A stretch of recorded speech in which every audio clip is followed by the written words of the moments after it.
The Snow That Buried Nothing. Chapter 1. The First White Morning. The snow came in the night. Nora noticed it before she was fully awake. The particular quality of silence that only happens when everything outside has been muffled under something soft and white. She lay still for a moment and listened to it. The house was quiet in a different way than usual, fuller somehow. The way a room feels when someone has added something to it without moving anything else. Then Biscuit shifted at the foot of the bed, and the silence broke, and she was awake. Downstairs, Ed was already at the stove. He did not turn when she came into the kitchen. He had a way of knowing where people were without looking, a habit so old it had stopped being remarkable to her. The coffee was ready. He had poured her a cup before she reached the counter. "First snow," he said. "Yes." "Roads will be slick until noon, longer on the shaded stretches." Nora wrapped both hands around the mug and looked out the kitchen window. The backyard was white and still. The old pine at the corner of the fence held snow along every branch, patient and exact, as though it had been waiting all autumn for this specific arrangement. Biscuit padded to the glass door and pressed his nose against it and fogged a small circle. He looked at the yard for a moment, deciding what he thought of it, then walked back to his spot near the radiator and lay down. Ed set a plate of toast on the table and sat across from where she would sit. He had already eaten. He was drinking tea and reading something, a library book by the look of the spine, though she did not catch the title.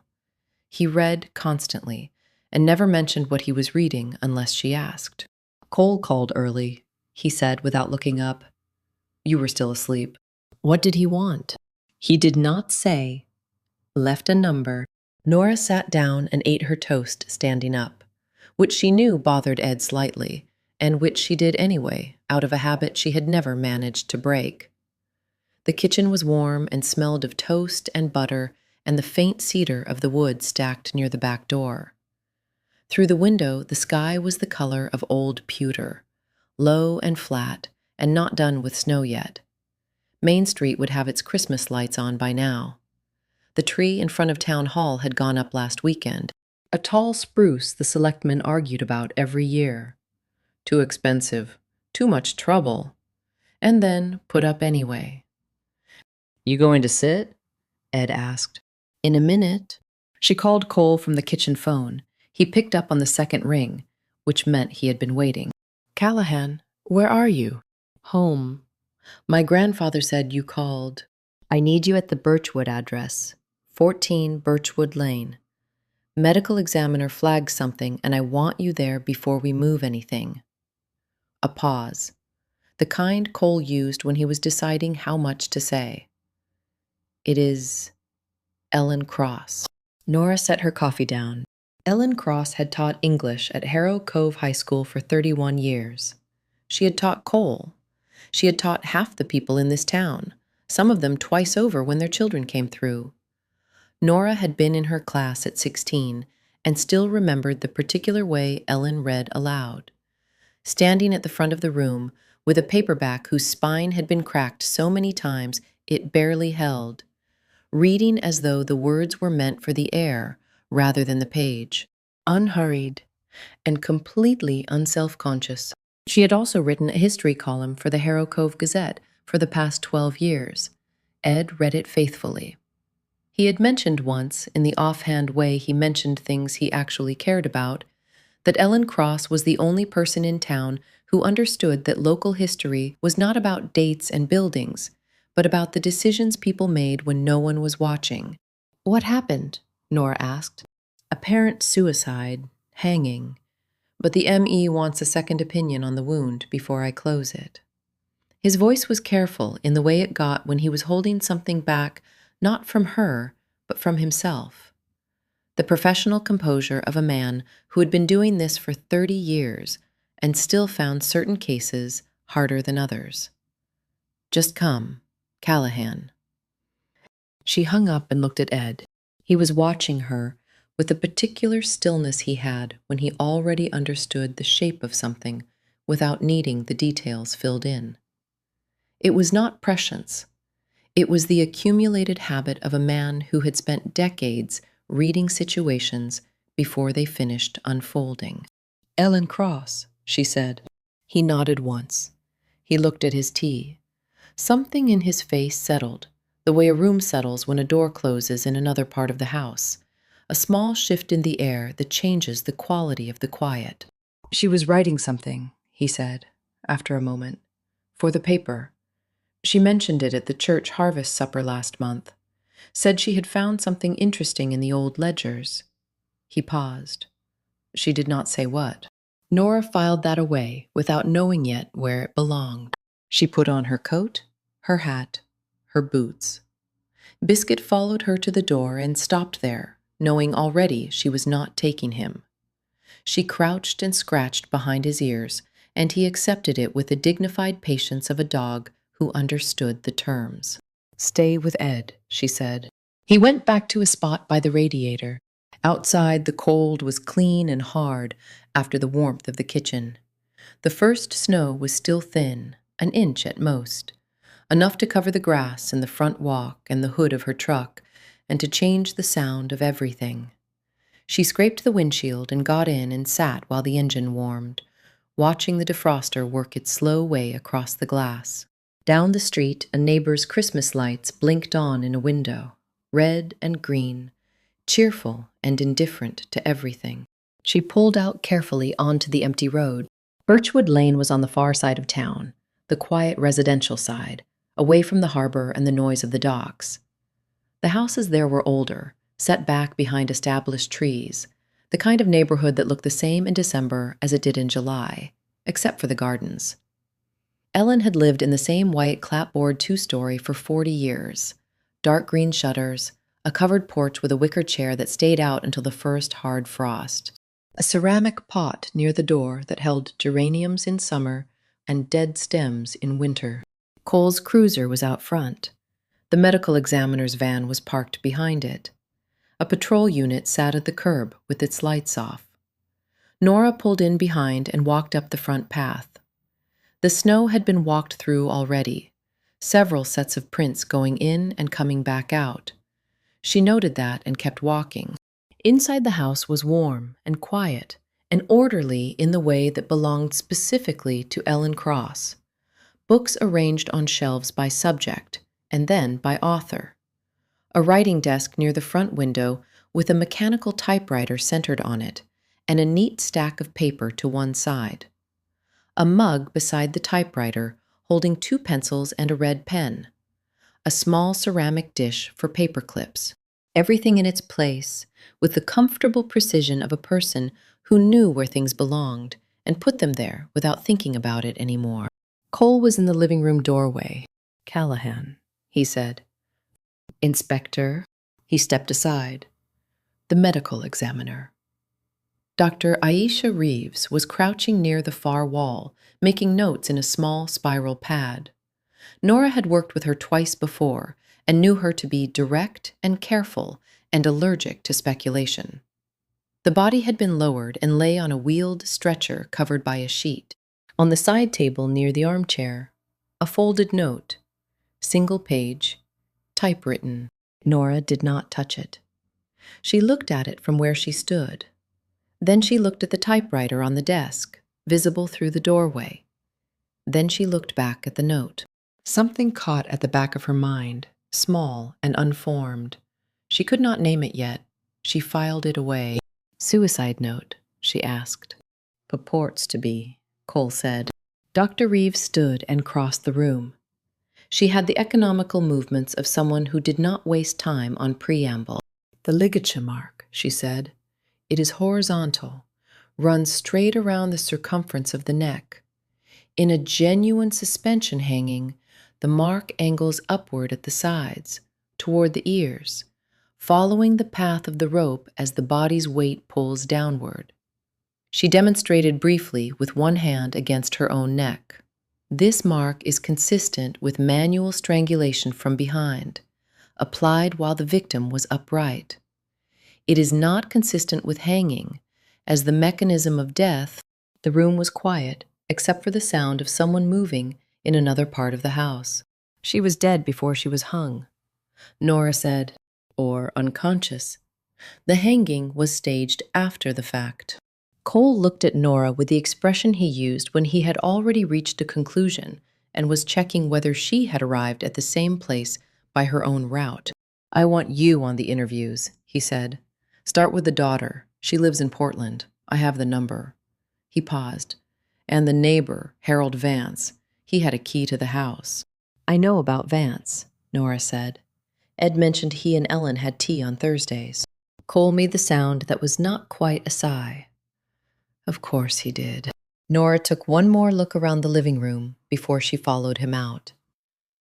The typewriter on the desk, the note on the side table, the stack of paper beside the typewriter, the top sheet blank. The thing at the back of her mind did not resolve. It just sat there, patient, waiting for her to find the right question to ask it. Outside, the snow had started again, thin and quiet, covering the footprints on the front path, one slow layer at a time. Chapter 2. What the Daughter Carried. Grace Mayhew drove up from Portland that morning. Nora had suggested the station rather than the house on Birchwood Lane, and Cole had agreed without discussion. The house was still a scene. The Emmy's van was still out front. Whatever Grace needed to feel in the next several hours, she did not need to feel it standing in her mother's living room while strangers moved around with cameras and evidence bags. There was a small room off the main corridor at the station, not comfortable exactly, but quiet, with a window that looked onto the side parking lot, and 2 chairs and a table that had held 10,000 cups of coffee over the years. The wood, stained in rings.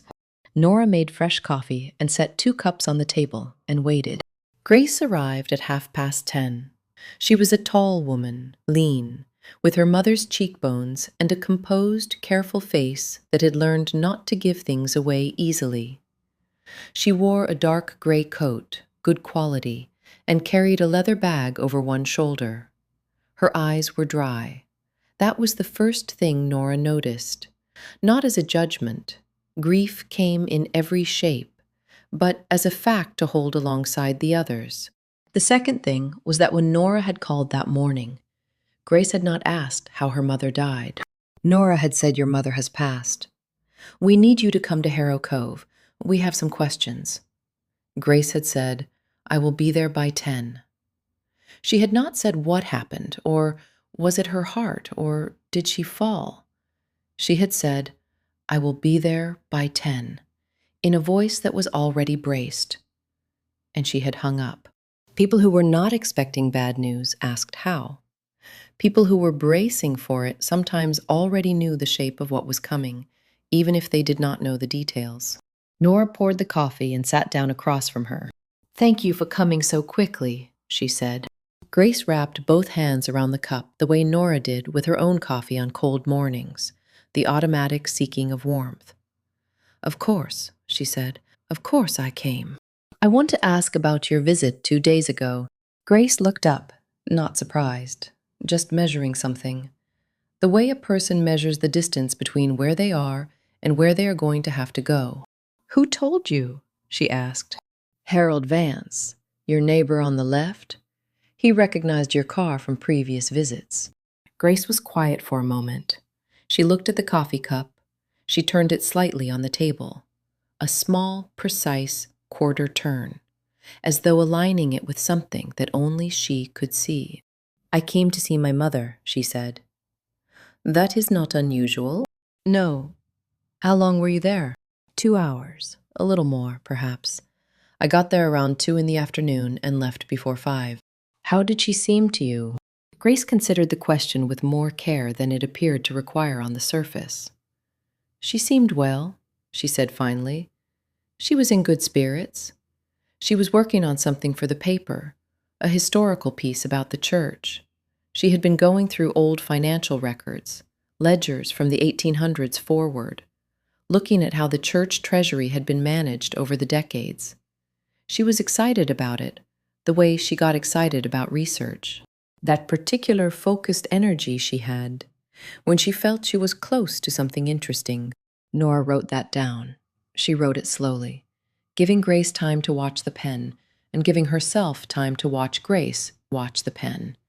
People's faces did things when they watched someone write down what they had just said. Some people relaxed, some people tensed, some people started editing in real time, adding qualifications, softening what they had said. Grace did none of those things. She watched the pen with a steady, slightly hollow expression. The expression of someone conserving energy for something ahead. "Was there any tension between you during the visit?" Nora asked. The quarter turn of the cup again. "We had a disagreement." "About what?" Grace set both hands flat on the table.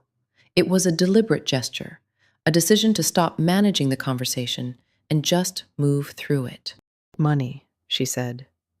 "I am going through a difficult financial period. I came to ask my mother for help, a loan or a gift. I did not have a specific amount in mind. I just needed something to steady things while I sorted out the situation." She paused. "My mother said she could not. She said she had arranged to leave her estate to a scholarship fund in her name at the school. She said the arrangements were already made and she did not want to alter them." Another pause. Longer. "I was not happy about it. I said things I regret. I told her she cared more about her legacy than her own family. She told me that was not fair, and I told her a lot of things were not fair. I left angry. We did not part well." "Did you contact her after that?"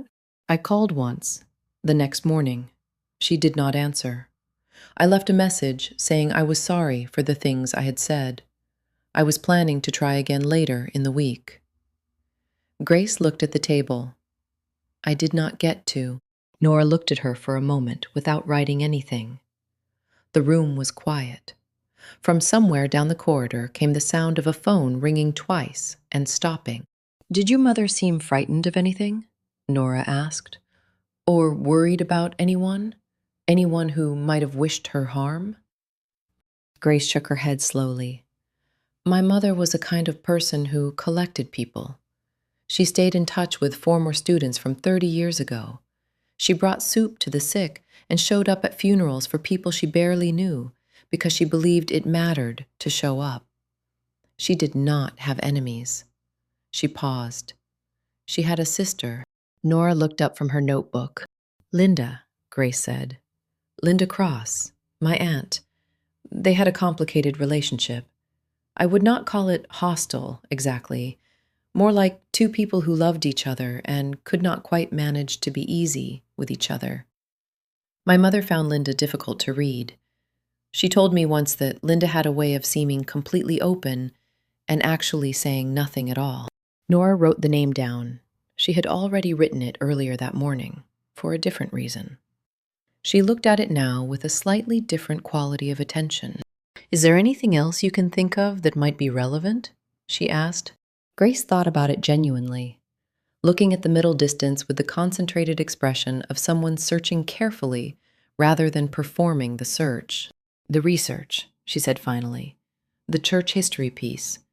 My mother mentioned she had found something unexpected in the records. She did not say what. She said she needed to verify it before she talked about it." A small pause. "She seemed pleased about it, the way she seemed pleased when she found something that mattered." Nora thanked her and walked her out. In the corridor, she nearly walked into Linda Cross coming in. Ellen's sister was a small woman, round-shouldered, with silver hair cut close to her head, and a face arranged into an expression of gentle distress that seemed to have been there for hours. She wore a blue cardigan and carried a covered casserole dish in both hands. Something warm, by the smell of it. Chicken and herbs.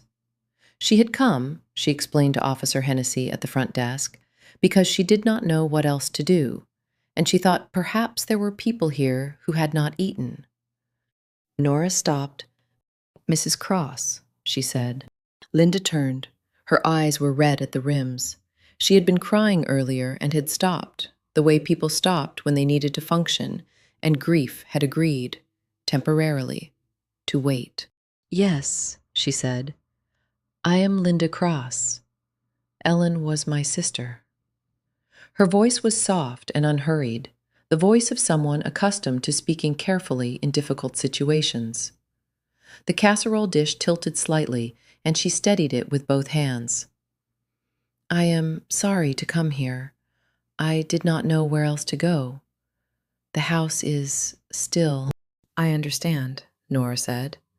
"I am Officer Callahan. I am very sorry for your loss." "Thank you."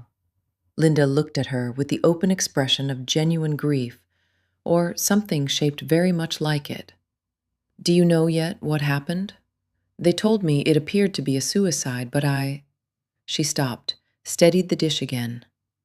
Ellen was not the kind of person. She had 3 articles in progress. She had plans. She was going to visit a former student in Augusta in February. People who are making plans in February are not— She stopped again, as though she had run out of the sentence before it finished. "We are still gathering information."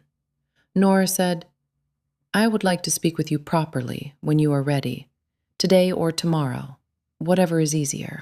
"Of course, whenever you need. I want to help in any way I can." Nora let Hennessy take her details and watched Linda Cross carry her casserole dish toward the small kitchen at the end of the corridor, moving with the careful, deliberate steps of a woman managing something heavier than a covered dish. She went back to her desk and sat down and opened her notebook. Ellen Cross had been researching church records, financial records specifically, going back through the decades. She had found something unexpected and had not yet said what it was. Linda Cross was the church treasurer.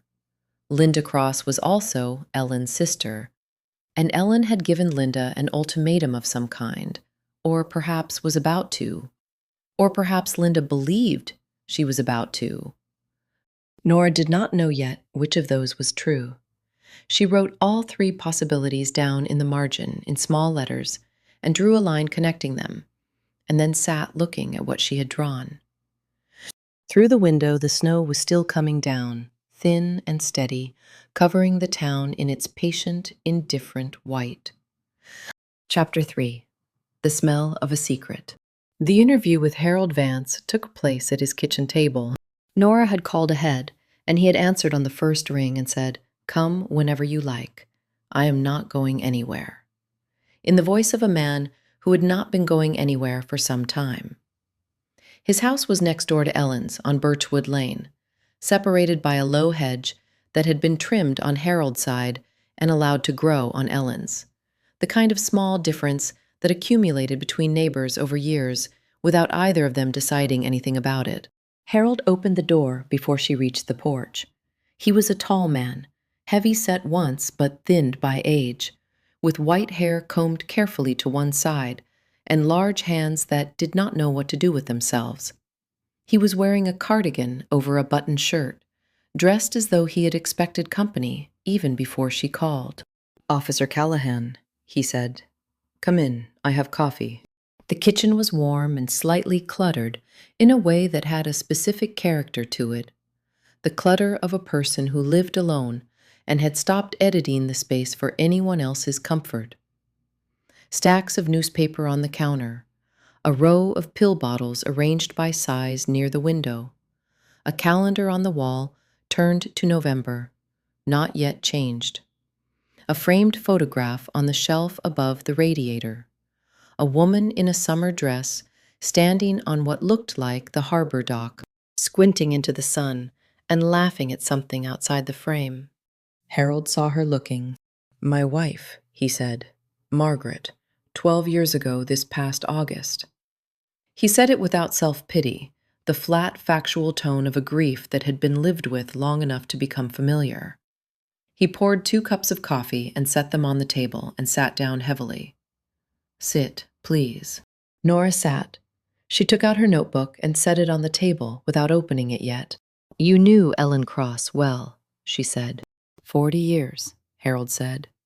She moved in next door the year Margaret and I painted the house, 1984. She was already teaching then. She brought a pie when we moved in. Apple. She brought a pie every Christmas after that. He looked at his coffee. I did not know what to do this morning when I heard. I stood in the kitchen for a long time. I am sorry. Nora said. He nodded. He accepted it the way people accepted condolences when they had already absorbed the first shock, with a kind of quiet gratitude that did not require them to say anything back. I want to ask about the key, Nora said. You had a key to Ellen's house. She had one to mine, he said. In case of emergency, we had an arrangement. If one of us did not see the other's kitchen light by 8 in the morning, we checked. We were both alone. It seemed sensible. Did you use the key recently? Harold wrapped his hands around his coffee cup. His large hands made it look small. Tuesday evening, he said. 2 days ago, I went over to speak with her. What about Chapter Hood? He was quiet for a moment. Not evasive exactly, but gathering himself. The way a person gathers themselves before saying something they have decided to say but have not yet said. Ellen was writing an article, he said, about the history of the church. She mentioned it at the harvest supper, and then again when she came over for tea last Thursday. She said she had been going through old records and had found some things she felt the town should know about. He paused. She was not specific with me, but she asked me, at tea, if I remembered a family called Vance having any involvement with the church building fund in 1973. Nora looked at him. Vance, she said. My father's people, Harold said. He said it steadily, without flinching. There was a matter in the early 1970s. My father and his brother were involved in the church building fund during the expansion. There were questions at the time about how certain funds were allocated. Nothing was ever proven. Nothing was ever officially investigated.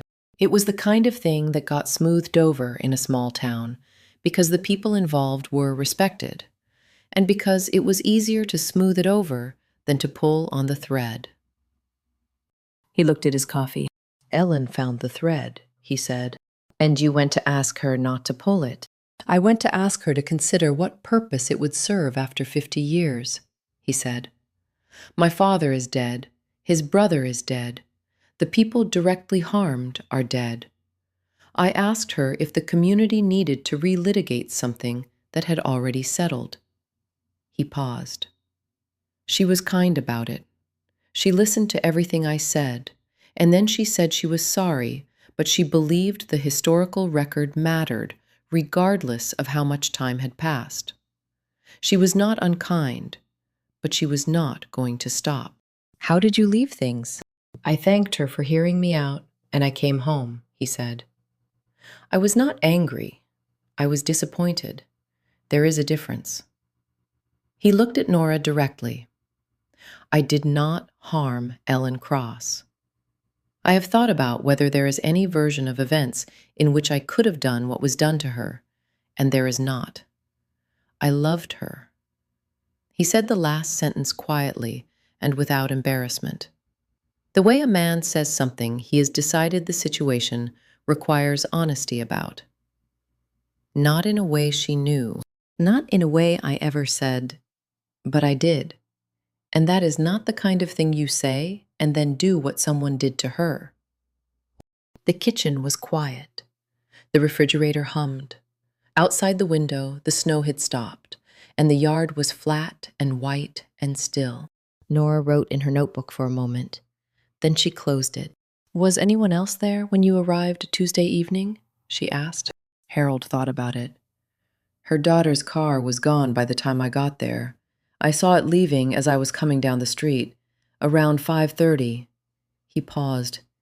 There was another car, parked 2 blocks down, on Aldra Street, dark blue. I did not think anything of it at the time.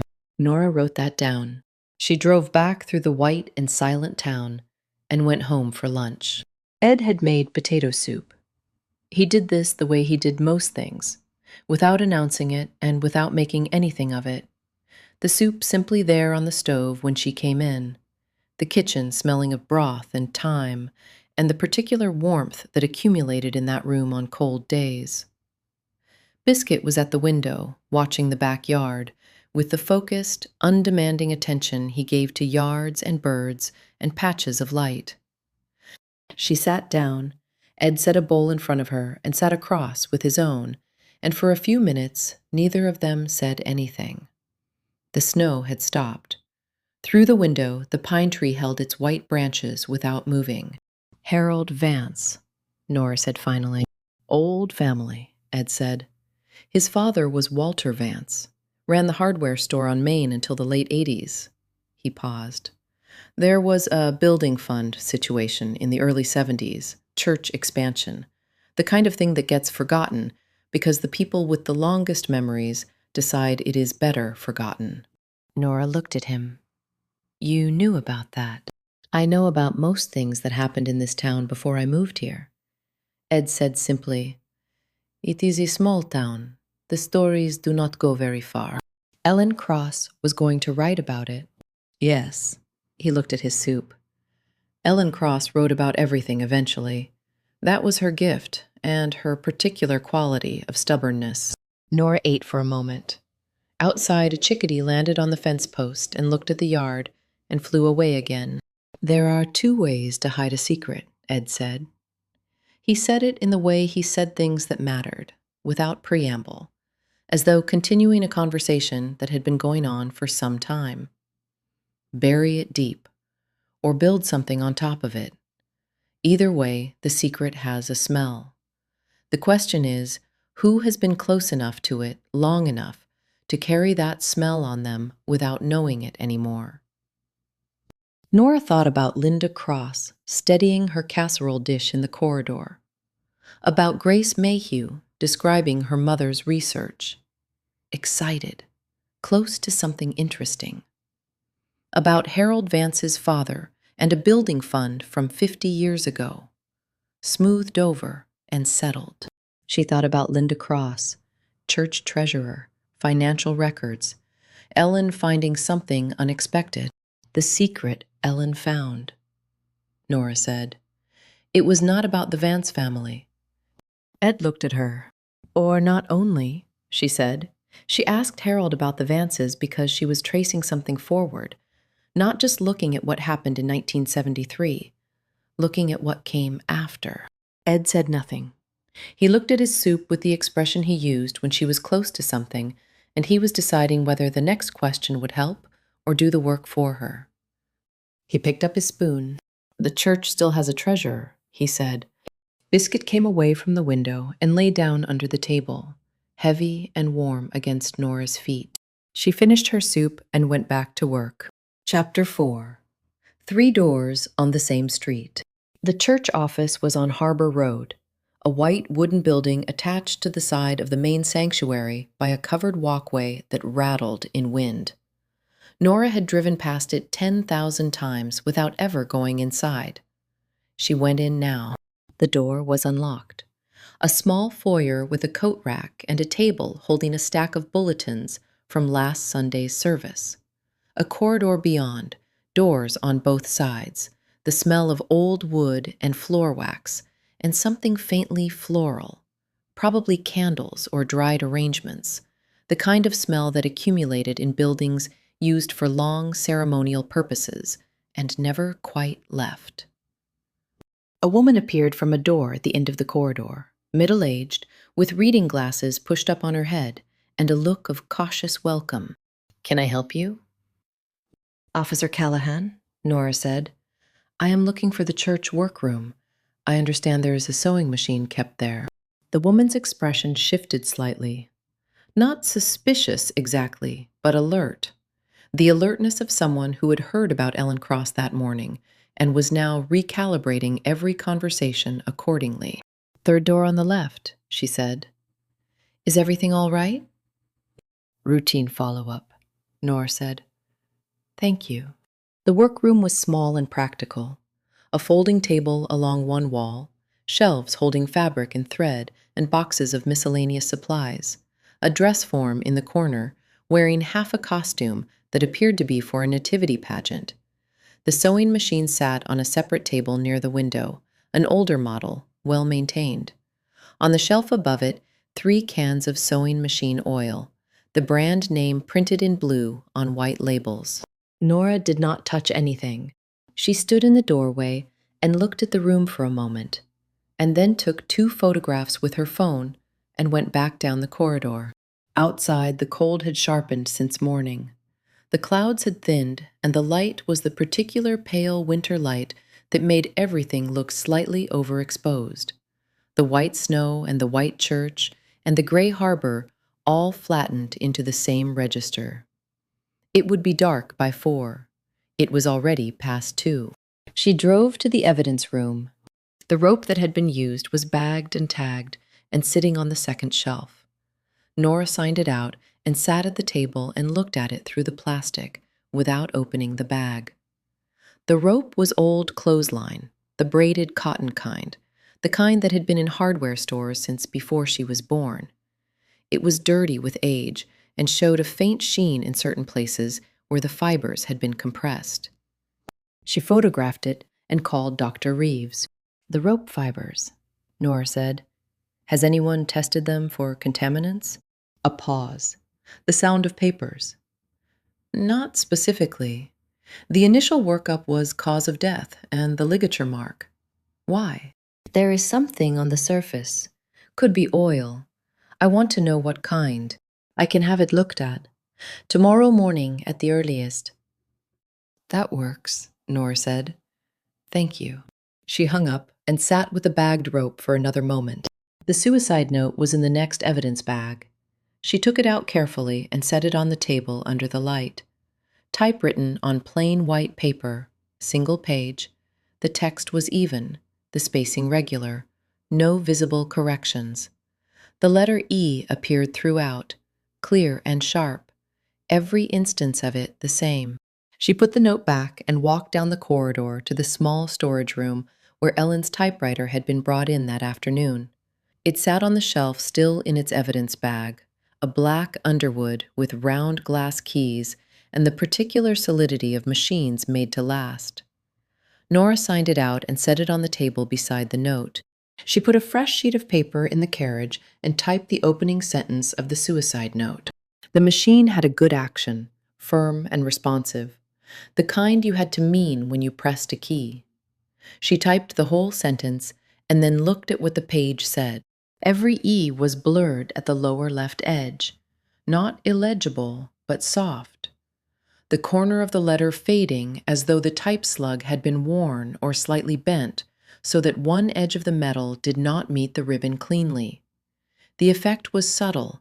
You would not notice it reading quickly, but set side by side with the note, where every E was sharp and complete, the difference was immediate and plain. Nora typed 2 more sentences to be certain. Every E blurred. Every one. She sat back and looked at the 2 pages. The suicide note had not been typed on Ellen's typewriter. Someone had typed it elsewhere and brought it to the house. Someone who either had their own machine or had access to one and had not known, or had not thought to check whether the result would match. The note was meant to be read once, accepted, filed, not compared against a baseline, not sat beside the machine it was supposed to have come from under an evidence room light. Nora set both pages carefully back into their bags and signed everything back in and went to find Cole. He was at his desk with his coat still on, which meant he had just come in from somewhere. He looked up when she appeared in the doorway. "The typewriter," she said. "What about it?" She told him. He listened without interrupting, which was his habit when he was paying close attention. When she finished, he was quiet for a moment. "So the note is definitely planted," he said. "Yes." "Which we already suspected from the wound. This confirms it from a second direction," Nora said. 2 independent indicators, the ligature mark and the typewriter, both pointing the same way. That is not coincidence. Cole looked at his desk. He had a way of looking at his desk when he was thinking, as though the surface of it were a map of something. What else? The rope. Dr. Reeves is running a contaminant test tomorrow morning. What are you looking for? Oil, Nora said. There is a sewing machine in the church workroom. It is maintained regularly. I want to know if what is on the rope matches what is in that workroom. Cole was quiet again. He looked at her with the expression he used when he was deciding whether to say the thing he was thinking. Linda Cross is the church treasurer, he said. Yes. You think she had access to the workroom? I think she helped with maintenance in there, Nora said. At minimum, I want to confirm it before I say anything more. Cole nodded slowly. Outside his window, the last of the pale winter light was going. The town was turning inward, the way it did in December. Lights coming on in windows, the harbor quiet, the streets emptying before 5. Keep going, he said. Do not move on Linda Cross until you have the rope results and something more solid. She is an old woman, and she just lost her sister, and if you go at her too early with not enough, you will not get a second chance. I know, Nora said. I know you know, Cole said. I am saying it anyway. She went back to her desk and opened her notebook to the page where she had written the 3 names that morning. Grace Mayhew, Harold Vance, Linda Cross. She looked at the names for a moment and then drew a line through Grace Mayhew and put a small question mark beside Harold Vance and circled Linda Cross once. Lightly, in pencil. Not a conclusion, just a direction. She gathered her things and went to her truck. She sat for a moment before starting the engine, her notebook open on the passenger seat to the page with the 3 names. Grace Mayhew, Harold Vance, Linda Cross. She looked at the names in the dim light from the parking lot. 1 piece away. She could feel the shape of it, the way you felt the shape of a room in the dark, by what you could not yet touch. She closed the notebook and drove home. Chapter 5. What the answering machine kept. Thursday came in gray and still. Nora was at the station by 7:30. The overnight officer, a young man named Petty, who had been with the department 8 months and still looked faintly surprised to find himself in a police uniform, left her a note on her desk. Neighbor on Alder Street called. Saw a dark blue car parked outside number 12 the evening of the incident, between 5 and 7 approximately. Cannot identify make or model, only color and approximate size. Alder Street was 2 blocks from Birchwood Lane. Harold Vance had mentioned a dark blue car parked on Alder as he walked over to Ellen's Tuesday evening. Nora added both details to her notebook and drew a line connecting them, and sat with that line for a moment. A car parked 2 blocks away from a scene of death during the window when death most likely occurred. Not proof of anything. A car was a car. But a car parked 2 blocks away, rather than in front of the house, on a residential street on a weekday evening, when there was no reason not to park directly outside, was a car parked by someone who did not want to be seen parking there. She pulled the list of vehicles registered in Harrow Cove and the surrounding county, matching the description. 41 dark blue or dark-colored sedans or small vehicles. She filtered for anything registered to anyone connected to Ellen Cross or the church. Linda Cross drove a dark blue Subaru, 4 years old, registered to Linda Cross at 14 Maple Street, Harrow Cove. Nora wrote that down and went to get coffee. Dr. Reeves called at 9:47. The rope, she said. You were right about the oil. There is a light machine oil present in the fibers, concentrated toward one end of the rope, consistent with the rope having been stored near or in contact with a machine that was regularly oiled. A pause. I cannot tell you it is specifically sewing machine oil without a comparison sample. If you can get me something from the workroom to test against, I can give you a match or a non-match. How long? Same day, if you get it to me before noon. Nora was in Cole's doorway 40 seconds later. He looked up. I need to get into the church workroom, she said. Cole considered for exactly 3 seconds. Take Hennessy with you. Do it quietly. The pastor has been cooperative. Call him first. Pastor Gerald Oakes was a mild, careful man in his 60s who had served the Harrow Cove congregation for 22 years and had the particular weary steadiness of someone who had sat with a great many people through a great many difficult things. He met Nora and Hennessy at the church door at 10:15 and walked them to the workroom without asking many questions, only whether they needed him to stay or whether it was better if he did not. Better if you do not, Nora said, but close. She photographed the oil cans on the shelf above the sewing machine and collected a small sample from the can that showed the most recent use. The cap not fully tightened, a faint ring of oil on the shelf beneath it. She bagged it and labeled it and handed it to Hennessy. Get that to Dr. Reeves, she said. While Hennessy went to his car, she stood in the workroom doorway and looked at the space. The folding table, the shelves, the dress form in the corner still half costumed, a corkboard on the wall with a schedule pinned to it, various tasks and dates in different handwriting. She scanned the schedule. Linda Cross appeared 4 times in the past 2 months. Maintenance assistants, the schedule said. Tuesdays and Thursdays. Tuesdays and Thursdays. The same days Ellen had tea with Harold Vance next door. She sat with that arrangement. Linda in the workroom on Tuesday afternoons, handling the machine, the oil on her hands or her clothes or the surface of whatever she touched and set down and picked up again. A rope in the corner of Ellen's living room, old clothesline, the kind of thing that had been there for years and would not be noticed or inventoried until it became relevant. She thanked Pastor Oakes and went back to the station. The afternoon moved in the way afternoons moved in the middle of an investigation that was close, but not yet closed. The suspended quality of waiting for results while the known facts arranged and rearranged themselves into patterns that were almost, but not quite complete. She interviewed 2 of Ellen's former colleagues from the school, both of whom had seen her in the past month, and both of whom said the same thing in different words. Ellen was well. Ellen was busy. Ellen was not unhappy.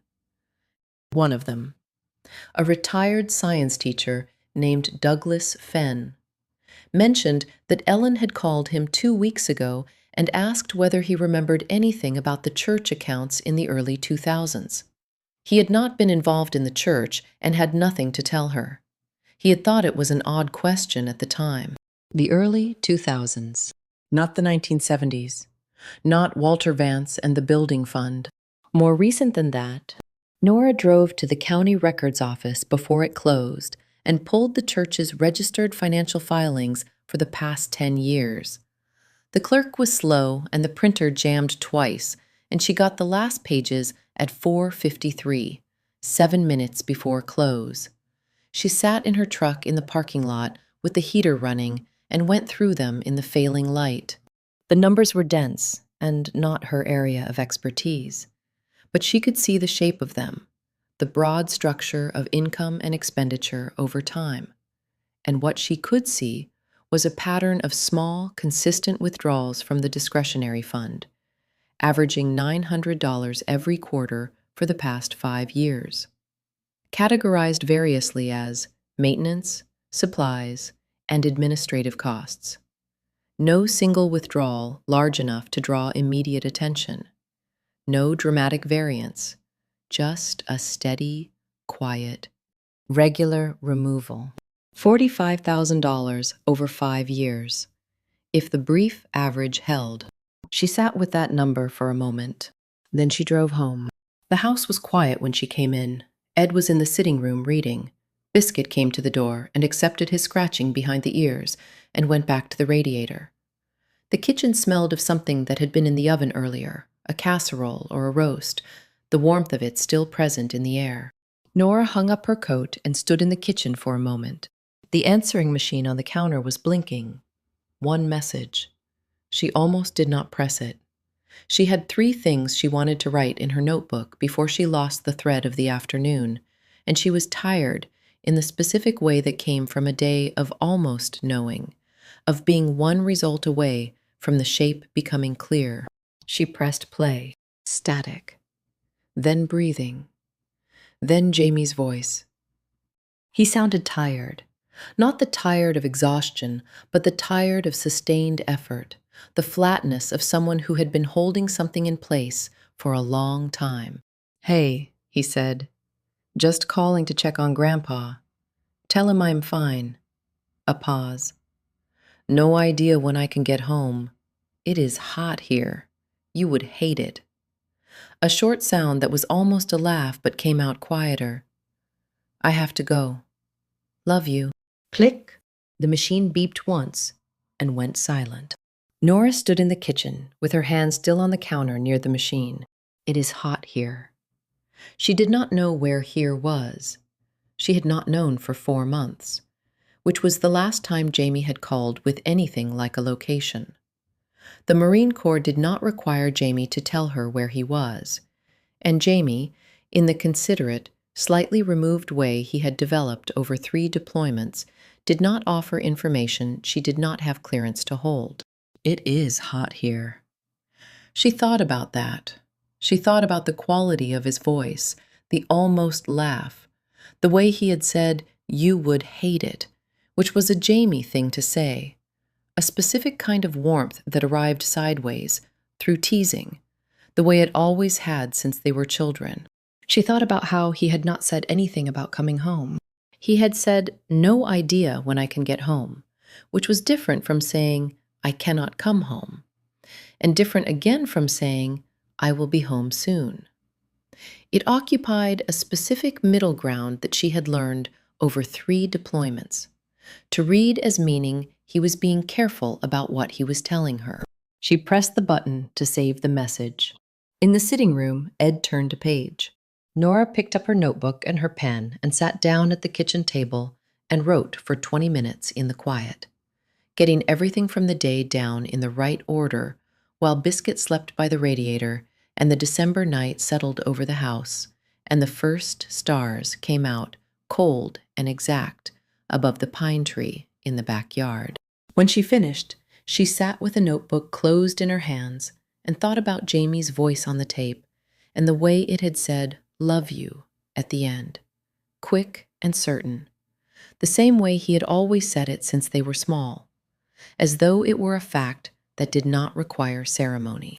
She sat with that for a little while. Then she got up and went to tell Ed his grandson had called. Chapter 6. The Ledger and the Long Silence. Dr. Reeves called at 8:20 the next morning. Nora was still in the truck, parked outside the station, finishing her coffee before going in. She had been awake since 5:30, not from anxiety exactly, but from the particular restlessness that came in the late stages of a case, when the pieces were assembling themselves in her mind, whether she wanted them to or not. "It is a match," Dr. Reeves said. "The oil on the rope fibers and the sample from the workroom are consistent. Same base compound. Same viscosity profile. I cannot tell you with absolute certainty it came from that specific can, but I can tell you it came from the same type of oil used in the same type of application. If you put this in front of a jury, I would be comfortable standing behind it." "Thank you," Nora said. "How close are you?" "Getting there." She went inside and found Cole already in his office with his coat on and 2 cups of coffee on the desk, which meant he had been there since before 7 and had expected her early. She sat down and told him about the rope oil match, the church maintenance schedule with Linda's name on Tuesdays and Thursdays, and the county financial records she had pulled the previous afternoon. She laid it out in order, the way Ed had taught her without ever teaching her, the way that came from watching someone think clearly for 20 years, Start with what you know. Separate it from what you believe. Say plainly where the gap between them is. Cole listened without moving. When she finished, he was quiet for a moment. He picked up his coffee and set it down without drinking it. "The financial records," he said. "You are not a forensic accountant." "No, but the pattern is visible without being one. $900 per quarter, 5 years, 3 or 4 different expense categories rotating. It does not read like normal operational variance. It reads like someone who knew the threshold below which things do not get looked at closely." "That is an interpretation." "Yes," Nora said. "Which is why I am not saying Linda Cross embezzled $45,000 from the church. I am saying the records suggest a pattern that warrants a proper forensic review, and that Ellen Cross was researching exactly those records in the weeks before she died, and that Linda Cross had the means and the proximity and a reason." Cole looked at the window. The harbor was visible from his office on clear days, a gray strip of water between the rooftops. Today it was there, flat and cold under a pale sky. "Motive, means, opportunity," he said. "All 3. It is not enough to bring her in. I know that. What do you need?" Nora had thought about this on the drive in. The typewriter. The note was not typed on Ellen's machine. That means it was typed somewhere else. Linda has a typewriter. I have seen it. Cole looked at her. "When?" "The day she came to the station with the casserole. When Hennessy was taking her details, I looked past her into her bag. She had taken it off her shoulder and set it on the counter, and it was open at the top. Inside there was a folded piece of paper, and the fold was a single clean horizontal crease, the kind you get when you fold a page that has just come out of a typewriter, and the paper still has some stiffness to it." She paused. "I cannot say for certain what was on that paper.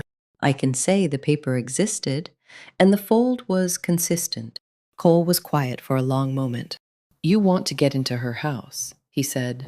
"I want to find a reason to," Nora said. "Something that gives us lawful access to the typewriter without tipping her that we are looking at her specifically." Cole picked up his coffee again, and this time drank it. He had the expression he got when he was thinking through something he would rather not have to think through, the expression of a man who respected procedure because he had seen what happened when people did not, and who also recognized, with some annoyance, that procedure sometimes required creativity to apply correctly. "Welfare check," he said finally. "Ellen Cross died 2 days ago. Her sister is elderly, lives alone, has been under significant emotional stress. A welfare check is standard and defensible. And if, during the welfare check, an officer observes a typewriter in plain sight," Nora said. "Then that officer has observed it," Cole said, "and can describe what they observed." He set down his coffee. "I will come with you." Linda Cross lived on Maple Street, 6 blocks from the church and 4 from the harbor. Number 14 was a small Cape-style house with white trim and a wooden wreath on the front door, the kind made from grapevines and dried berries that lasted several winters before it needed replacing. A ceramic nativity scene sat on the porch railing, the figures arranged carefully. Joseph and Mary and the shepherds, all looking inward at an empty manger. The manger was empty because the infant figure had not yet been put in. Christmas was still 2 weeks away. Cole knocked. Linda answered in less than a minute, wearing a housecoat over her clothes, her silver hair not yet combed. She looked at them with the slightly bewildered expression of someone who had not been sleeping well and was not entirely certain what time it was. "Inspector Cole," she said.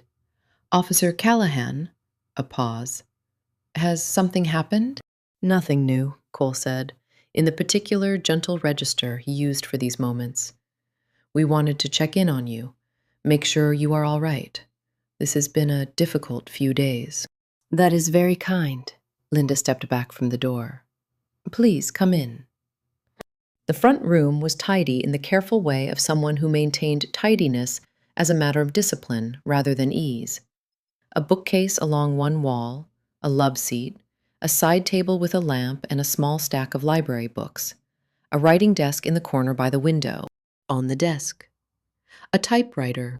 Nora looked at it for exactly as long as it would be natural to look at an object in a room she was being shown into, and then moved her eyes away.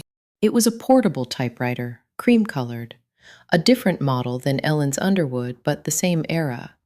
The same kind of mechanism, round glass keys, the works visible through the open top. Beside it, a stack of paper. On the paper, a sheet that had been typed on and set aside, face up. From where Nora stood, she could not read it. Cole accepted Linda's offer of tea and sat on the love seat. Linda went to the kitchen. Nora remained standing, which was natural if you were 23 and the room was small, and positioned herself near the window, which was natural because the light was good there. From near the window, she could see the typed sheet beside the typewriter. It was a letter. The salutation at the top was partially visible. She could not read the body text from the angle, but she could see the letterhead at the top. Hand-typed. Linda Cross, Church Treasurer. And she could see the letter E repeated throughout the visible portion of the text. Clean, sharp, complete. Nora looked out the window at the white front yard and the empty street. She thought about Ellen's typewriter in the evidence room and the sheet she had typed herself. Every E soft and blurred at the lower edge. She thought about the note on the side table in Ellen's living room. Every E clean and sharp. Exactly as clean and sharp as the letter on Linda's desk. She thought about the gap between what she could see and what she could prove. Linda came back with 3 cups of tea on a small tray. She sat down across from Cole and wrapped her hands around her cup and answered his gentle questions about whether she was eating, whether she was sleeping, whether there was family nearby who could be with her.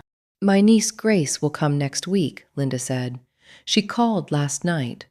We have not always been close, but she said she wanted to come." A pause. "I think losing Ellen has reminded us both that family is what is left after everything else." "That is often how it works." Cole said, "I keep thinking about the last time I saw her," Linda said. She looked at her tea. "We had an argument. I am not proud of it. I said things that were unkind." She shook her head slowly. "You never know when it will be the last time." "What did you argue about?" Nora asked. Linda looked up. Something moved across her face, fast and small, and then was gone. And what replaced it was the open expression of grief she had been wearing since Tuesday morning. "She felt I had not been attentive enough to Mother's grave this year," she said, "keeping the flowers up. It was a small thing, but Ellen cared about small things." Cole nodded with the sympathetic expression of a man who was noting carefully that this answer did not match anything he had been told about Ellen Cross. They finished their tea. Cole thanked Linda and said they would be in touch and stood up. Nora stood up. Linda walked them to the door. On the porch, Nora stopped. "Mrs. Cross," she said, "one small thing. Do you know if your sister had any other typewriter in the house? A portable one, perhaps, in addition to the Underwood on her desk?" Linda looked at her. The look lasted 1 second longer than the question required. "Not that I know of," she said. "Thank you," Nora said. "I am sorry again for your loss." In the car, Cole did not start the engine immediately. He sat for a moment, looking at the white house with the wooden wreath on the door. "The typewriter on the desk," he said. "Yes." "I could not see the text from where I was sitting." "I could see some of it," Nora said. "Enough." Cole was quiet. Outside, the December light was thin and flat, the kind of light that showed everything at the same value without shadow. The houses and the snow and the bare trees all equally present. "Get me something I can use to bring her in," he said. "Something that does not rest on what you saw from near a window during a welfare check. I know what I need, Nora said. Cole started the engine. Nora looked back at the house as they pulled away. In the front window, behind the glass, a shape moved and then stilled. Linda Cross, watching them go. She turned back to face the road. She was one piece away. She knew what the piece was, and she knew where it was, and tomorrow she would have it. She opened her notebook to the page with the 3 names and looked at Linda Cross circled in pencil and closed it again. Not a conclusion, not yet, but close enough that she could feel the weight of it settling, each piece sitting exactly where it needed to sit. She went back to her desk and got to work. Chapter 7. Every letter E. She went to the evidence room alone. It was late afternoon, the station quieting toward the end of the shift. The settling quality of a Friday in December, when people were thinking about the weekend and the cold and the distance between where they were and where they wanted to be. Nora signed out Ellen's typewriter and the suicide note and carried them to the table under the evidence room light and sat down. She had done this once already, 3 days ago, and had found what she expected to find. She was here again for a different reason. She put a fresh sheet of paper in the carriage of Ellen's Underwood and typed the opening sentence of the note, the same way she had before. The keys were firm and responsive. The action was clean. She typed the full sentence and then the next, and then stopped and looked at what she had. Every E dot soft at the lower left edge. The same result as before. She set that sheet aside and looked at the original note. Every E sharp and complete. She was not here to confirm the discrepancy. She already knew about the discrepancy. She was here because she needed to understand the machine that had produced the note. Not just that it was different from Ellen's typewriter, but what kind of different, and whether that difference was specific enough to point somewhere. She looked at the note under the light for a long time. The type was consistent throughout. The pressure was even. The letter spacing was standard. The font was the kind called pica, 10 characters to the inch, the most common size on portable typewriters of that era. The slugs were clean, no ink buildup in the counters of the letters, which meant the machine had been cleaned recently or was used infrequently enough that buildup had not accumulated. The ribbon was fresh, or nearly fresh. The impression was dark and uniform across the full width of the page. A well-maintained machine, used carefully, cleaned regularly. The kind of machine kept by a person who understood that a typewriter was a precision instrument and treated it as one. She thought about the cream-colored portable on Linda's desk, the clean impression of the letter in the stack beside it, the particular sharpness of every E on that page. She took the original note and held it at an angle to the light, in the lower right corner of the page. Very faint, the ghost of a smudge. Not ink, not dirt. Something lighter.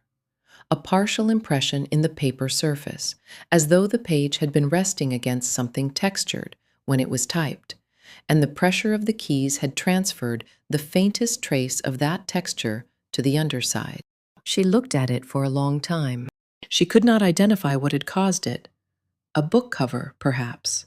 A folder. A textured desk surface. Something with a slight weave or grain. She photographed it with her phone. Close. Using the flashlight to throw the texture into relief. It was not conclusive. It was not nothing. She set the note down and sat back and looked at the ceiling for a moment. Then she put another sheet of paper in Ellen's typewriter and started typing. Not the note. Not anything specific. She typed to feel the machine, the weight of it, the resistance of the keys, the sound of the carriage return, the rhythm of the thing. She had not typed on a mechanical typewriter since a semester in high school when Ellen Cross had brought 3 of them into the classroom for an exercise in attention, in slowing down, in committing to a word before you put it on the page, because there was no taking it back without effort. She remembered Ellen walking between the desks while they typed, listening, occasionally stopping to adjust a student's posture or to rest one hand briefly on a shoulder in the way teachers did when they wanted to say, "You are doing fine," without interrupting the work. She typed a full page. At the end of the page, she stopped and looked at what she had written. It was nothing, just words following words, the kind of free typing that did not mean anything. But the letter E appeared 40, 50 times across the page, and every one of them was soft at the lower left edge, the same as the first sheet, the same as it would be every time on this machine, because the machine was the machine, and its particular flaw was consistent and permanent, and had been there long enough that Ellen must have known about it and typed around it, and accepted it, the way we accept the specific limitations of the things we use every long time. Ellen Cross had known her typewriter had a faulty E. She would not have typed a suicide note on it, even if she had wanted to die, even if she had sat down to type those final words. She would have noticed the blurred E after the first line, and she would have taken the page out and started again, or found another way to write the note, because she was a woman who had spent 31 years teaching students to care about the precision of language, and she would not have sent her final words into the world with a blurred E. Nora sat with that for a long time. It was not evidence. No one would put it in front of a jury, but it was true. And it was the kind of true that arrived in the bones rather than the mind. The kind of true that a former intelligence operative would call signal rather than noise. She typed one more sentence. She E in every. She looked at it. Then she took the page out of the carriage and folded it once, a clean horizontal crease, and held it for a moment. She set the page on the table. She thought about Linda Cross's bag on the station counter, open at the top, the folded page inside with its single, clean, horizontal crease. She thought about Linda's typewriter on the desk and the letter in the stack beside it, with its sharp, clear S. She thought about $45,000 removed from the church fund in quiet increments over 5 years, $900 at a time, below the threshold of close attention. She thought about Ellen finding the thread and following it forward from the 1970s to the present, from Walter Vance and a building fund to her own sister and a treasurer's desk and a set of ledgers that did not quite add up if you knew what you were looking at and had the patience to look. She thought about Ellen giving Linda an ultimatum. Confess and repay. 1 week. She thought about a rope in the corner of a living room that had been there so long it was invisible. About a woman who came to argue and stayed to do something else. About snow falling that night outside Ellen's house, covering the footprints, covering the car 2 blocks away on Alder Street, covering everything with its patient, indifferent white. She signed the evidence back in and turned off the light and stood in the doorway of the evidence room for a moment. The station was quiet around her. Down the corridor, someone was making coffee. Outside the small, high window above the shelves, the December sky was fully dark now. 6 o'clock. The darkness that arrived in Maine in early winter like a fact rather than a transition. Simply there, without warning. She went to her desk and called Cole. "I need one more thing," she said. "What?" "Linda Cross has a typewriter, portable, cream-colored. I believe a 1960s Royal or similar. I need the typeface compared to the note. You need to get the machine. I need a reason to ask for it that she cannot refuse without appearing to have something to hide." Nora paused. "Or I need her to make a mistake." Cole was quiet for a moment. "What kind of mistake are you expecting?" "She does not know how much we know." Nora said, "She came to the station with a casserole. She let us into her house for a welfare check. She is managing this the way she has been managing things for 5 years. Carefully, incrementally, one small gesture at a time, nothing large enough to draw attention. She paused. She is going to keep managing it, and people who are managing something that carefully, for that long, are tired. Tired people make the mistake of reaching for reassurance. You think she will contact someone? I think she already has. Grace Mayhew said Linda called her, said family is what is left after everything else. Nora looked at her notebook. Linda Cross is organizing her narrative. She is making sure the people around her are consistent with the version of events she needs them to hold. Cole was quiet again. The longer quiet this time, the one that meant he was deciding. There is another way, he said. The church ledgers. You pulled the county filings, but those are summaries. The actual ledgers are church property. The Board of Deacons has authority over them. If we go to the board with what you have from the county filings and request access to the full internal records, Linda Cross is not in a position to refuse the board's authority. A pause. And when she learns the board has opened the ledgers, she is going to feel the walls moving. Nora thought about that. When can you reach the board? Tomorrow morning. I know the chairman, Gerald Fenn. He paused. Douglas Fenn's brother. Ellen Cross had called Douglas Fenn 2 weeks ago to ask about the church accounts in the early 2000s. Nora thought about that too. Tomorrow morning, she said. Get some sleep. Cole said, You are close. Do not rush the last part. She hung up and sat for a moment at her empty desk. She was close. She could feel the shape of it completely now, all the pieces in their places. Only the last one not yet in hand. She knew what had happened. She knew why. She knew who. What she did not yet have was the piece that moved knowing into proving, the specific hard fact that would close the distance between the two. Tomorrow, she put on her coat and went out into the cold December night, the Christmas lights on Main Street burning bright and indifferent above the empty street, the harbor invisible in the dark beyond the rooftops, the whole quiet town carrying its secrets the way it always had, the way small towns always did, under the surface, under the snow, patient and waiting. She drove home through the dark. Ed had left the porch light on. Chapter 8.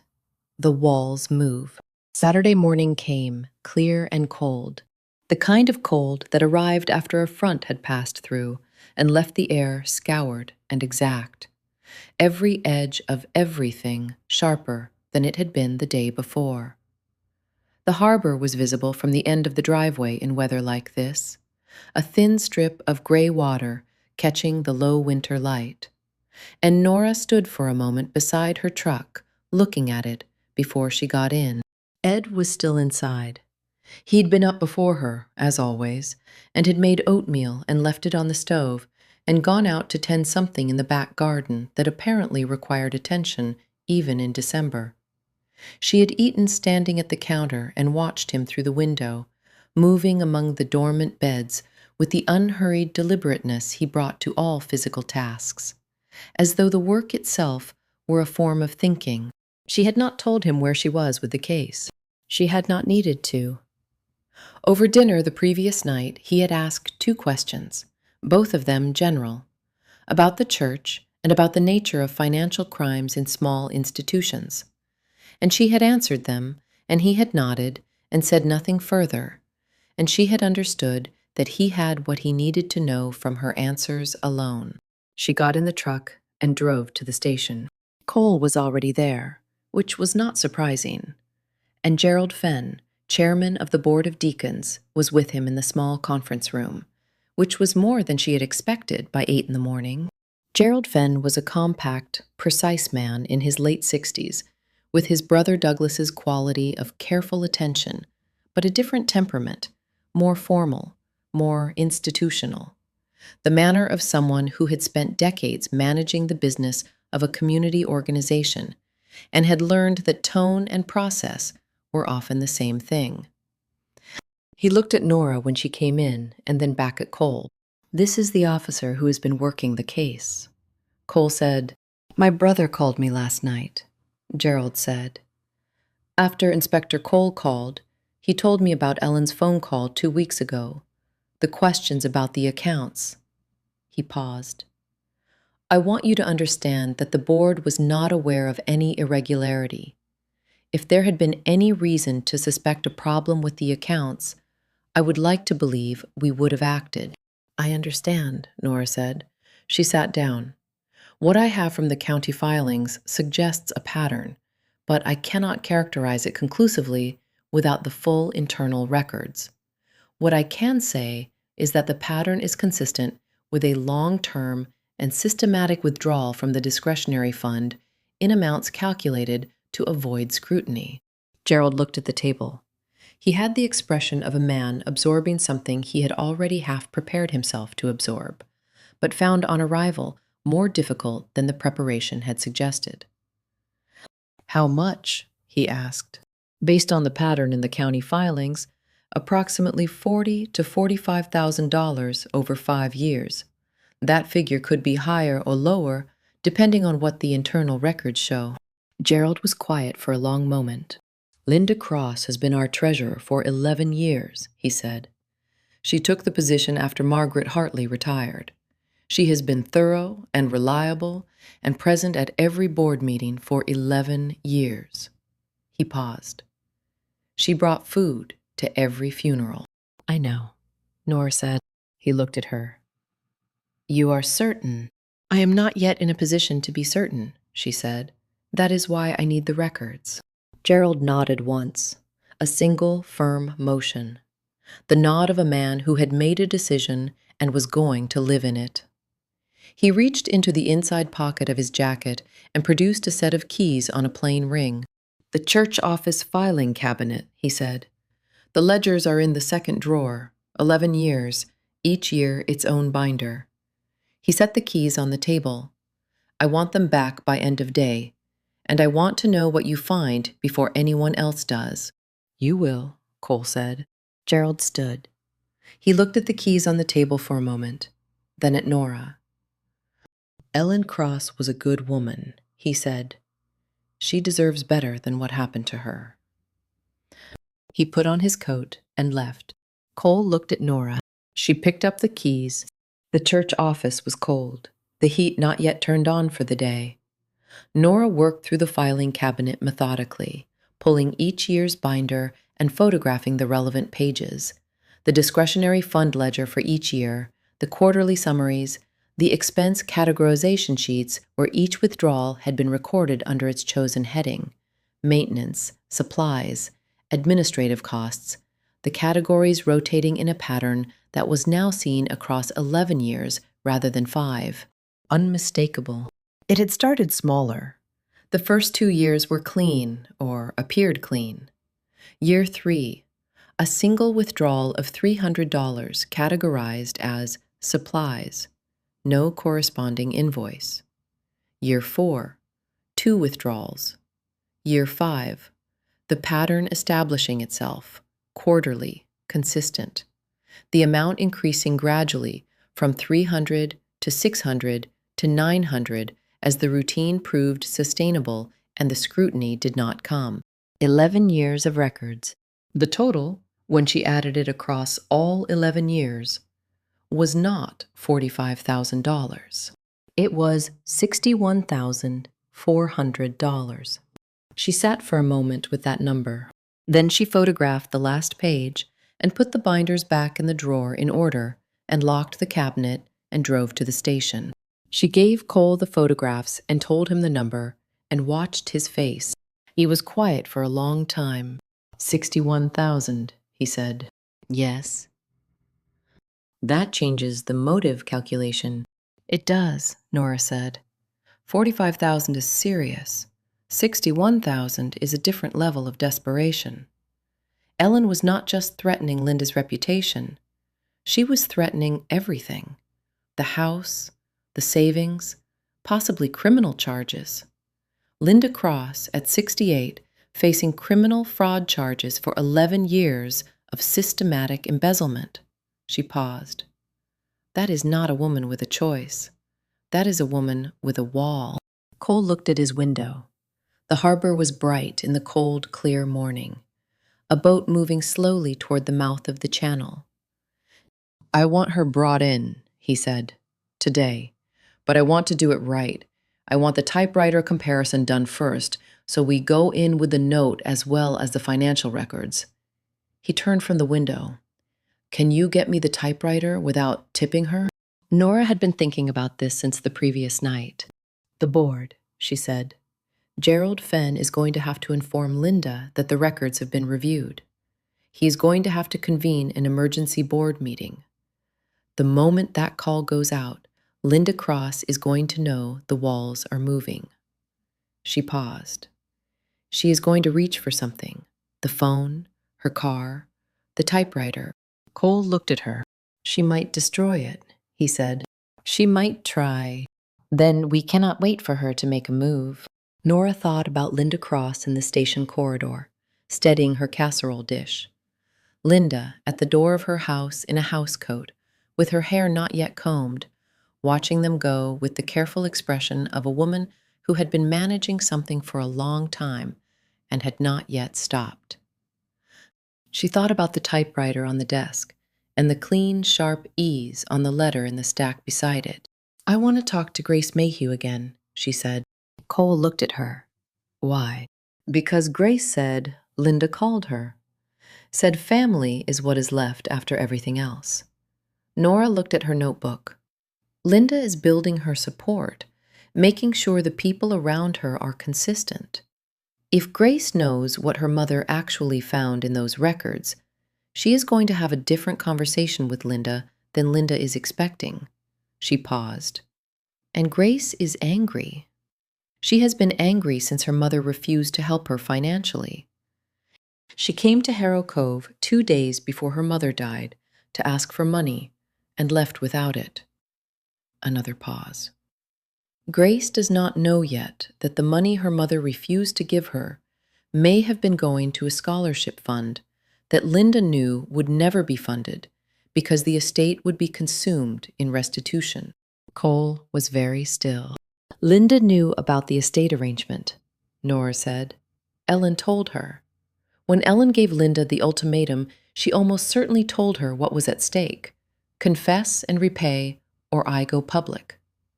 Linda knew that going public meant criminal charges, restitution, everything. She knew the estate would be gone. The scholarship fund her sister had spent years arranging would be gone too. She paused. That is not just self-preservation. That is someone who had already taken everything and then had to take the last thing too. The conference room was very quiet. Outside, a car passed on the street. The harbor boat had reached the channel mouth and was heading out into open water, small against the gray expanse. Cole stood up. Call Grace Mayhew, he said. Tell her what her mother found. Tell her about the full amount. Tell her Linda will be brought in for formal questioning today. He paused. And tell her that whatever she and Linda have discussed in the past 48 hours, this is the moment to be accurate about it. Nora stood. One more thing, Cole said. He said it quietly, in the register he used when he was saying something that cost him something. You did good work on this, Callahan. Careful work. Ellen Cross deserved careful. Nora looked at him. Thank you, she said. She meant it, and she did not make anything more of it, and neither did he. And that was exactly right. She went to her desk and picked up the phone. Grace picked up on the second ring. Nora told her everything. The full amount, 11 years, the board, Linda being brought in today. Grace was quiet for a long moment on the other end of the line. Then she said, I will be there by noon. Her voice had the flat, certain quality of someone who had stopped being surprised and had decided, in the absence of surprise, to be useful. She hung up without saying anything more.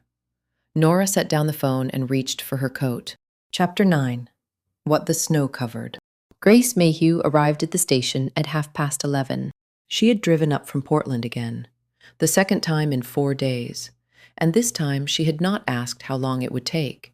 She had listened to what Nora told her on the phone, $61,000 and 11 years, and she had been quiet for a long moment on the other end of the line, and then she had said, "I will be there by noon," and hung up. She came in without the composed, careful expression she had worn on Thursday. That expression had required maintenance, and she had stopped maintaining it. What was underneath it was not grief exactly, or not only grief. It was the face of someone who had understood something and wished they had not, and was going to have to live with the understanding regardless. Nora brought her to the conference room and sat across from her, and did not bring coffee this time. "Linda called you," Nora said. "Yes, Wednesday evening, and again last night." "What did she say?" Grace looked at the table. She had her hands folded in front of her, the careful posture of someone keeping themselves organized from the outside in. "Wednesday, she said she wanted to reach out, that losing Ellen had reminded her how important family was, that she hoped we could spend some time together over Christmas." Grace paused.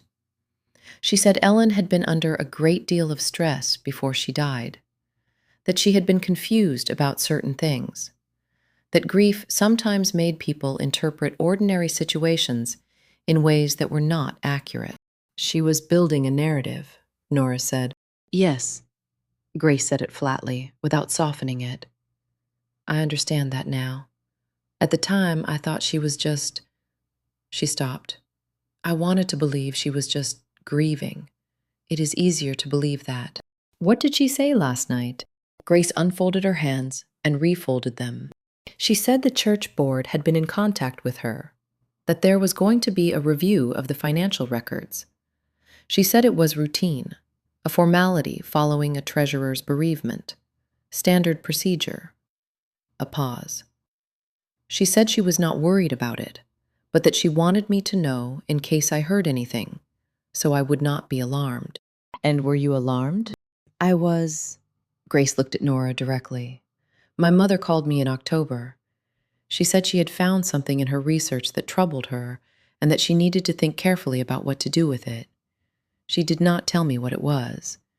She said she was going to handle it herself." Her voice was steady and precise, the voice of someone reporting facts because the facts were all that was left to hold on to. "She said she was going to give someone the chance to make it right before she went any further. That was the last time I spoke to her before I came up 2 weeks later." Nora looked at her. "The argument on your visit," she said. "The money. Your mother refused to help you financially. Did she say anything about why the estate arrangements could not be changed?" Grace was quiet for a moment. "She said the arrangements were final. She said—" Grace stopped. She looked at the table. "She said she had made a promise to herself, and she was going to keep it, regardless of the circumstances. She was not cold about it. She was sad about it. I thought she was being stubborn and principled in the way she sometimes was, and I was angry because I needed help, and she was choosing a scholarship fund over her own daughter." She paused. "I did not understand that the scholarship fund was never going to exist, that the estate would be gone, that she already knew it would be gone." The conference room was quiet. "She was protecting something," Grace said. Even at the end, she was trying to protect the idea of it, the promise she had made. A long pause. "That was my mother." Nora gave her a moment. Then she said, "I need to ask you directly. In either of Linda's calls, did she say anything that you believe was intended to influence what you would tell us if we asked you about those conversations?" Grace looked at her for a long moment. "Yes," she said. "Last night she said she hoped I would remember that Ellen had been confused in her final weeks, that grief and isolation could affect a person's judgment, that sometimes people who were lonely made accusations that did not reflect reality." She paused. "She said she hoped I would keep that in mind." Nora wrote it down. She thanked Grace and asked her to wait and went to find Cole. He was in his office with his coat on and Hennessy standing in the doorway. "Ready?" Nora said. "Ready," Cole said. They drove to Maple Street in 2 cars, Cole and Hennessy in the cruiser, Nora following. The morning had warmed slightly, enough to soften the top layer of snow without melting it, and the streets were quiet in the way of Saturday mornings in December, the town not yet fully in motion. Linda's dark blue Subaru was in the driveway. Cole knocked. It took longer this time, 40 seconds, perhaps closer to a minute. And in that minute, Nora was aware of the particular quality of the silence inside the house. Not the silence of a person moving toward the door, but the silence of a person standing still somewhere inside, deciding. Then, footsteps. Linda opened the door. She was dressed this time, a gray wool sweater and dark trousers, her silver hair combed. She looked at Cole and then at Nora and then at Hennessy, and her face did the thing faces did when a prepared expression met something it had not fully prepared for. "Inspector Cole," she said.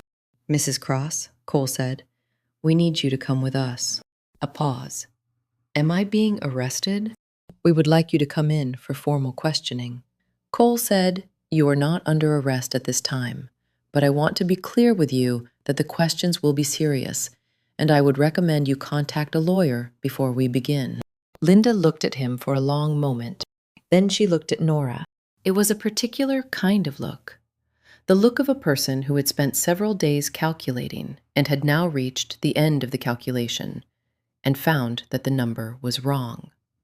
Not hostile, not frightened exactly, something more interior than either of those. The look of a woman who had known this was coming and had hoped. With the stubborn and irrational hope of someone who had managed things carefully for a very long time. That careful management might be enough. "Let me get my coat," she said. She left the door open and went inside. Nora could see through the doorway into the front room, the writing desk in the corner, the cream-colored typewriter on it, the stack of paper beside it, undisturbed. Linda came back with her coat and her bag and her keys and stood in the doorway for a moment, looking back into the house, the way people looked at rooms they were leaving, with the inventory of someone noting what they were leaving behind. Then she came out, and Cole walked with her to the cruiser, and Hennessy got in the back beside her, and Cole drove. Nora stayed. She had asked Cole for 5 minutes, and he had given them to her without asking why. She stood in the cold on Linda Cross's front path and looked at the house with its wooden wreath and its empty nativity manger and its curtained windows.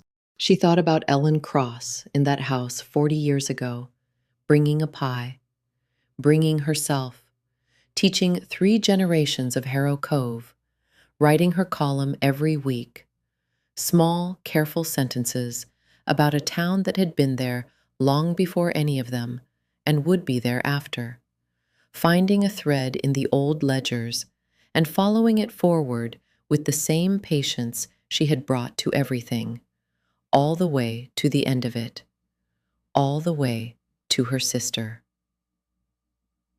She thought about what it must have been like to look at those numbers and understand what they meant and know who had put them there.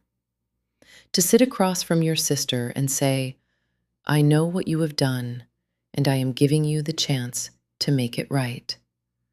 To mean it. To believe, the way Ellen Cross would have believed, that the chance to make it right was a gift worth giving. She thought about the snow falling that night, covering the footprints, covering the car on Alder Street, covering everything.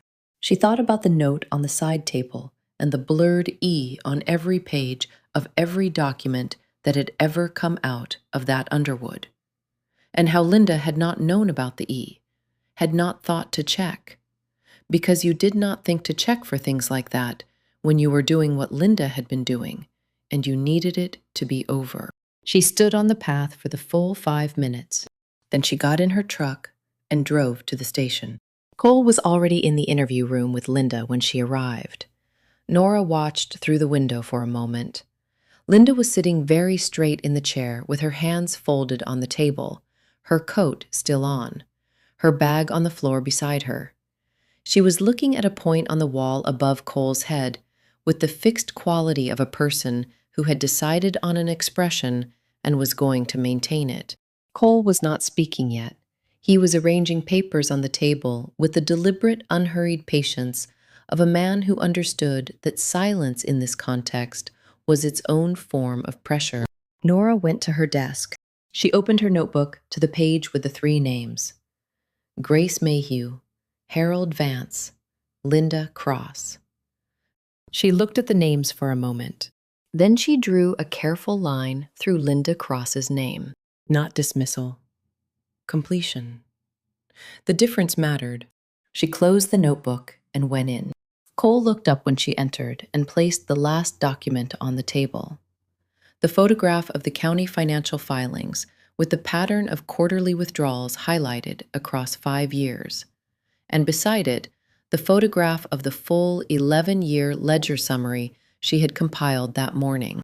Linda looked at the photographs. She looked at them for a long time. Then she unfolded her hands and placed them flat on the table. The same gesture Grace had used in this same room 2 days earlier. The gesture of a person who has decided to stop managing and move through. She looked at Cole. "I would like to call my lawyer," she said. "Of course," Cole said. He pushed the phone across the table. Linda Cross picked it up and dialed. Outside the window, the December afternoon was already fading, the pale winter light going gray at the edges, the harbor invisible beyond the rooftops, the town quiet and cold and present in the way of places that had absorbed many things over many years and absorbed this too, as they absorbed everything, with the patient and impersonal continuity of somewhere that intended to outlast whatever happened inside it. Nora sat in the corner of the room and waited. It was almost over. Chapter 10. What Remains. Linda Cross confessed on Sunday morning. Her lawyer, a careful woman from Ellsworth named Patricia Howe, who had driven up Saturday evening and spent 3 hours with her client before allowing any further conversation, was present for all of it. The confession was measured and precise and came out in the particular ordered way of something that had been held in place for a long time and was now being set down carefully rather than dropped. Linda had begun taking money from the church discretionary fund 11 years ago. She had not planned it. That was the first thing she said, and Nora believed her. Not because it absolved her, but because it had the texture of truth. A single withdrawal, $300, to cover a shortfall on a medical bill she had not wanted to discuss with anyone. She had intended to replace it the following month. She had not replaced it. The month after that, there was another bill, another shortfall, and the $300 had still not been replaced. And now there was $600. And $600 had become a number she could not face replacing all at once. So she had told herself she would do it gradually, over time, in small amounts that would not be noticed, going back in any more than they had been noticed going out. But the medical bills had continued. Her husband had died 4 years into it, leaving less than she had expected, and the bills had continued after that. And the gradual replacement had never happened, because there was never enough left over after the bills to replace anything.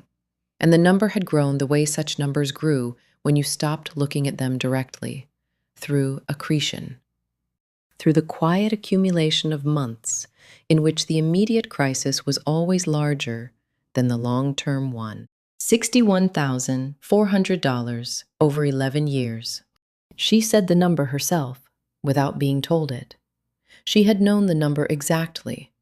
She had known it for years, and had carried it with her every day the way you carried a stone in your chest, present in every breath, impossible to put down, something you learned to breathe around. Ellen had found it in October. She had been going through the church records for her historical column, tracing the treasury accounts back through the decades, and she had found the pattern in the recent years the same way Nora had found it, through the shape of the numbers, the rotation of categories, the consistency of the amounts. Ellen had not gone to the board. She had gone to Linda. She had sat across from her sister in Linda's front room on the 15th of October, and she had said, "I know, and I am giving you until the end of the month to go to the board yourself and begin making arrangements to repay what you can." She had said she would sit with her when she told them. She had said she would help her find a way through it. Linda had said she needed more time. Ellen had said she had until the end of the month. The end of October had come, and Linda had not gone to the board. Ellen had extended the deadline by 1 week, and then another, and by the end of November, Linda had still not acted, and Ellen had told her that she would go to the board herself at the start of December if Linda did not. The 1st of December had come. Linda had gone to Ellen's house on the evening of the 2nd. She had gone to argue. That was what she told them, and Nora believed that too.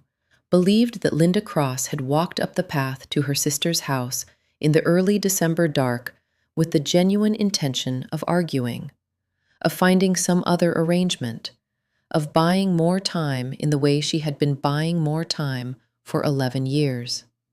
She had not gone with the rope in her mind. The rope had been there, in the corner, an old clothesline that had been there for years. And the argument had gone the way it went, and Ellen had said what she had said. The thing Linda had been dreading for 2 months. The thing that meant it was over. And Linda had picked up the rope. She did not describe the act itself in any detail, and no one asked her to. She described what came after, the note, typed on her own machine at the desk in the front room. The single sheet folded and carried in her bag, the arrangement of the scene, the walk back to her car on Alder Street in the snow, the drive home through the dark. She said she had not slept since. The room was very quiet when she finished. Patricia Howe made a note on her legal pad. Cole looked at the table. Nora looked at her notebook, at the words she had written, and then closed it. There was nothing more to write. Cole charged Linda Cross with second-degree murder and financial fraud. She was processed and held pending arraignment. Patricia Howe went with her, and the station returned to its ordinary Saturday sounds. The phone, the coffee machine, someone's radio down the corridor playing a Christmas song that ended before Nora could identify it. Cole found Nora at her desk. "Go home," he said. "Write up your notes Monday. There is nothing more for you here today." "I know," she said. He stood in the doorway for a moment and looked at her, and then nodded once and left. She watched him go.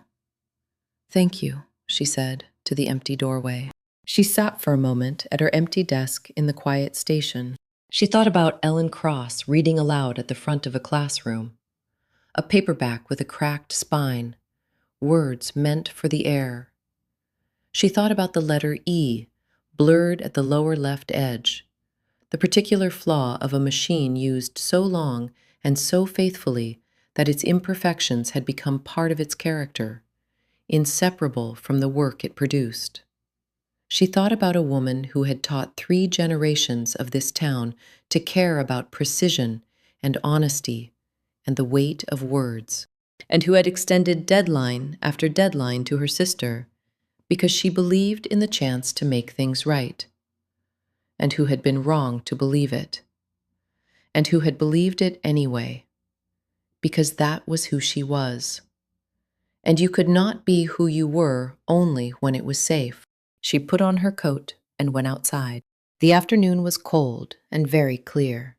The snow that had fallen at the start of the week had compacted and hardened and turned the particular gray-white of old snow that was neither fresh nor gone, settled into the landscape as though it had always been there. The harbor was visible at the end of the street, flat and bright under the low December sun, a fishing boat moving slowly toward the dock, trailing gulls. She drove home. Ed was in the kitchen when she came in, standing at the counter with a cup of tea, looking out the window at the backyard. Biscuit came to the door and pressed his nose against her knee, and she put her hand on his head and stood there for a moment. Ed turned.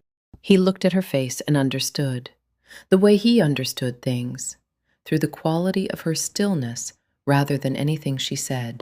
"Sit down," he said. "I will make tea." She sat at the kitchen table, and he put the kettle on and moved around the kitchen in the quiet way he moved, unhurried, each action complete in itself. And she watched him and felt the quality of being home, of being in a room where you did not need to explain anything. The kettle boiled. He brought 2 cups and sat across from her.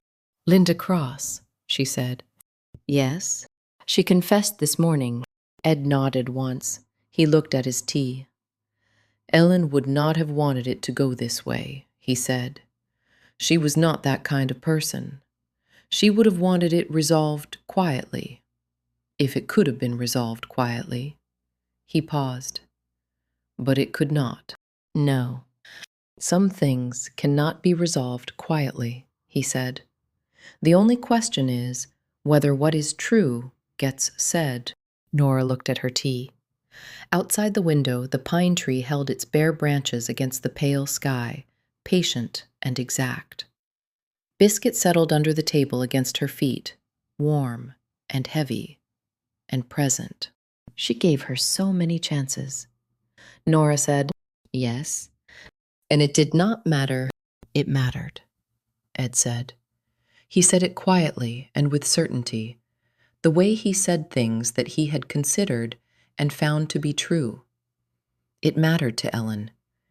People do not extend chances because they are certain the chances will be taken.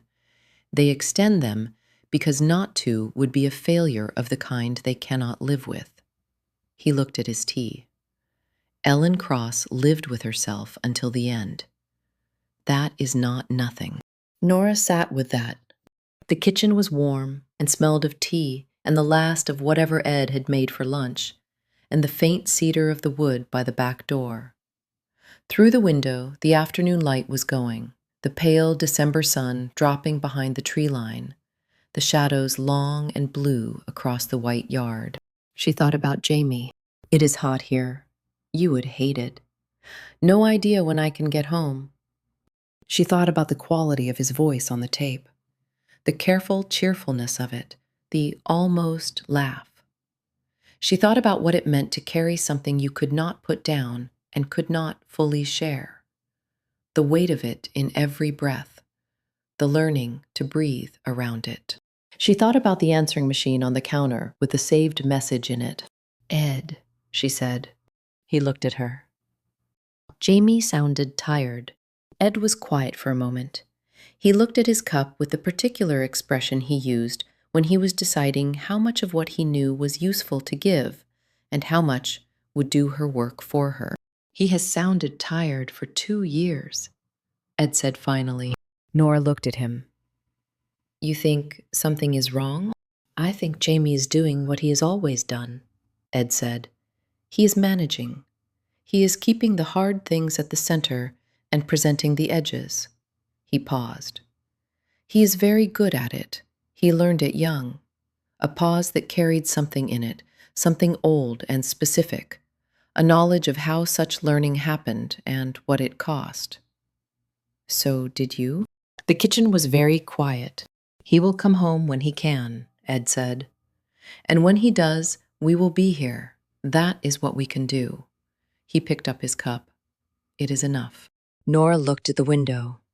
The yard was fully in shadow now, the pine tree dark against a sky that was fading from pale blue to the deep luminous gray of a Maine winter evening. The first stars not yet visible, but present somewhere beyond the light. She thought about Harrow Cove in December, the harbor and the docks and the Christmas lights on Main Street, the houses with their lights coming on one by one as the afternoon went, the church on Harbor Road with its empty nativity manger, waiting for Christmas, for the figure that completed it. The old school where Ellen Cross had stood at the front of a classroom for 31 years, reading aloud from a cracked paperback, as though the words were the most important thing in the room, which they were, which they always were. She thought about a woman who had extended chances until she could not anymore, and a town that would carry that knowledge now, quietly, the way it carried everything, under the surface, part of the accumulated weight of all the things that had happened here over all the years, the decisions made when no one was watching, the secrets buried and built over, the ones that kept their smell regardless. She thought about all of it and held it for a moment, and then set it down. Biscuit shifted under the table, heavy and warm. Ed drank his tea. Outside, the first star appeared, faint and exact, above the dark line of the trees. Nora wrapped both hands around her cup and sat in the warm kitchen with the two people she trusted most in the world, one of them asleep under the table, and looked out the window at the coming night, and let the day be over.